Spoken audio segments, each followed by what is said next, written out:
So what's going on guys, Kate is here and welcome back to a brand new video. For today I will show you the best new damage build in Hogwarts Legacy. So in this guide I will show you what spells and gear you want to get. Then I will explain what are the best talents, gear upgrades and traits to use for early and endgame content.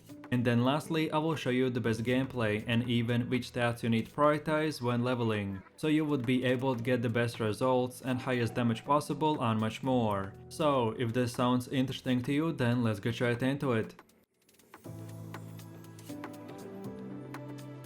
So then moving over to the build, and this whole setup is made by using all three forbidden curses called Crucio, Imperio and of course Avada Kedavra. This build's main objective is to buff up your curse effects, so then we can constantly curse enemies and deal as much damage as possible. So that's why we will be using the talents like the First Blood, to make one of our curse spells hit and curse all enemies in AoE range. And then we will be using other talents and traits, like the Enduring Curse and Curse Sapper, so we could extend the duration of our spells, and then after each elimination we will get health per kill and much more. I like to call this setup as the Dark Wizard build, because our main damage will come from the forbidden spells and other bonuses that will buff our ability to use dark magic. So if you're looking for the highest damage build in the game, then this is the one for you. So then with that said, let's move over to the talents. And as you get one talent per each level, so expect to max most of your talent tree to more than 50%. But for the first 10 to 15 levels, each point matters. So then first of all, we want to spend 3 points in the core category.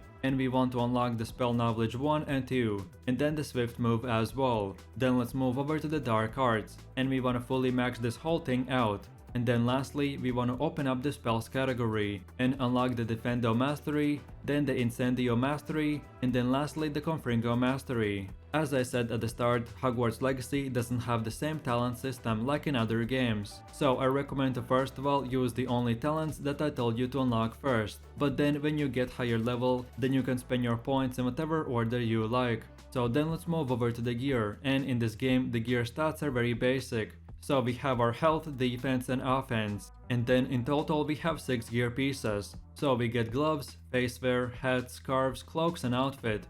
Each one of these items will increase one of your stats, and all that you have to do is after each few quests keep checking your inventory and use the gear that has this green arrow, or then sell it if it has a red arrow. The gear that you use doesn't really matter besides the upgrades and traits that you can enchant the gear with. So we upgrade our gear by using the loom in our room of requirement. And we can only upgrade gear that is either way blue, purple or orange, aka legendary. The more you will play the game, the better equipment you will get, but basically all you want to do is come to this loom and constantly upgrade your gear. And each gear can be upgraded 3 times by pressing the upgrade button and then use one of the feathers or other materials. Upgrading your equipment will just simply increase its stats, and you can get the feathers and other materials to upgrade your gear with from the shops and beasts that you have in your vivarium. What I usually do is after playing the game for about 30 minutes, I teleport back to the room of requirement, and then I brush and feed all of my pets, and that will give me materials which then I can use to upgrade my gear. So in a quick summary, you want to do this constantly to all of your gear pieces. And then lastly, while we are talking about gear, the last way that we can improve our stats is by using the trait mechanic. So what we can do is click on the loom, but this time click on the view trait. And here you can see all the bonuses that you can put on your gear. Every high level has one slot in which you can put one level 1 trait, then one level 2 trait, or then one level 3 trait. Again, the same as with upgrading your gear, you will use feathers and other materials that you gather from your beasts. But on top of all of this time you will need to spend extra time and discover the traits that you want to use. So some traits will offer defensive abilities, while others will buff up your damage and attack. You can obtain traits by collecting the trait recipes from the bandit camps. You have to look for this camp icon in the world to find one. So then with that said, when you start getting your traits on your gear, you only want to use the unforgivable trait on all 6 gear pieces, because they can stack and this one trait will increase our damage by huge amounts.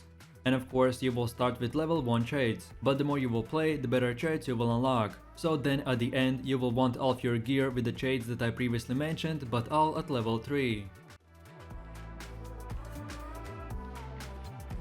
So then let's move over to our spells, and in general this build will be using 8 spells. so 2 sets of 4 spell presets. And if you did not know by now, then by using your first talent point in the spell knowledge 1, you can unlock additional 4 spell presets and much more. So for the first spell we have the Crucio. This ability will cause enemies to take damage over time, and this curse can curse multiple enemies at once. Then the second spell is called Flipendo. This ability will flip enemies upwards and backwards, making them vulnerable for a short period. And this skill has very low cooldowns, so it's perfect for any type of monster. Then the third spell is called Imperio. This ability will force enemies to fight as if they were your friend. While under our control, they can curse other enemies as well. So this skill is great to use on one of the monsters and then leave him alone, so he could help us with destroying his friends. Then the fourth spell is the one and only Avada Kedavra. The skill is very simple. On whoever you use it, he will get one-shotted and die instantly. Yes, the spell is very OP but has a long cooldown, so especially in quests, you wanna only use the spell on the strongest enemies. Then for the next one we have the Incendio,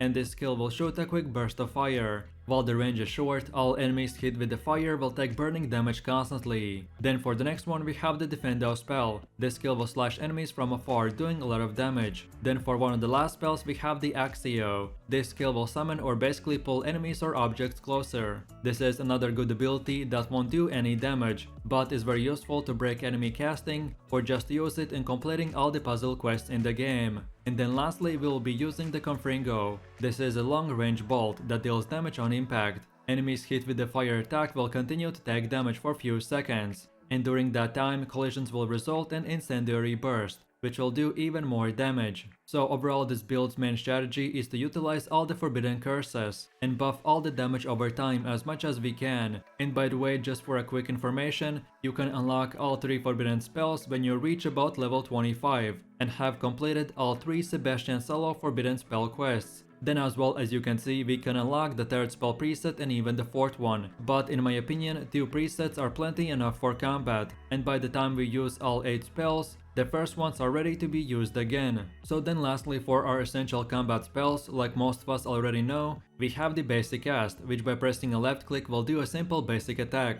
Then your Q spell is called Protego, which is your basic defense spell, and if you get hit while holding it, then not only you will take no damage, but you can stun the enemy as well. Then the next skill is called the Ancient Throw, which you can use if you're fighting enemies in places with small rocks or objects. Well, this will allow you to throw these rocks and objects at your target. And then our last combat essential spell is called the Ancient Magic, which is basically like your ultimate ability. So by eliminating monsters you can collect their essence, which then if this bar reaches full, then you can press your X on enemies and do your ultimate ability, which will do very high damage. So then with all of this said, let's move over to the gameplay where I will show you the best spell rotation. So most of the spells are very self-explanatory, but just in case, here's the spell combos and rotations that you wanna use. So we wanna start the fight with the Flipendo spell, then afterwards we use the Crucio, and then we can finish the enemy with the Defendo or Confringo. Then another combo is to first of all on the strongest enemy use the Imperio spell, which will make him attack his friend. So then on the other enemies we can use Axio and then finish it off with the Incendio.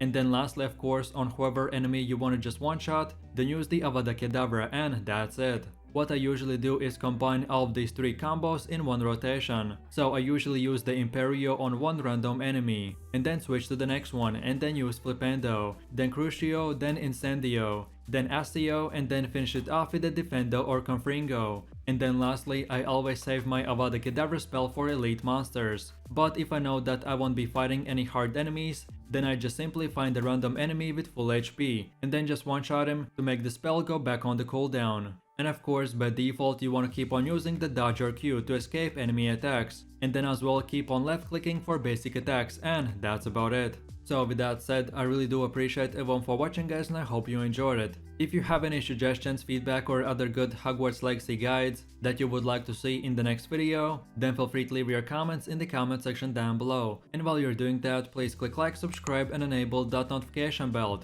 so this way you could support the channel and you won't miss any more amazing content from me. With all this said, you have an amazing day and I will see you in my next video, so take it easy, peace.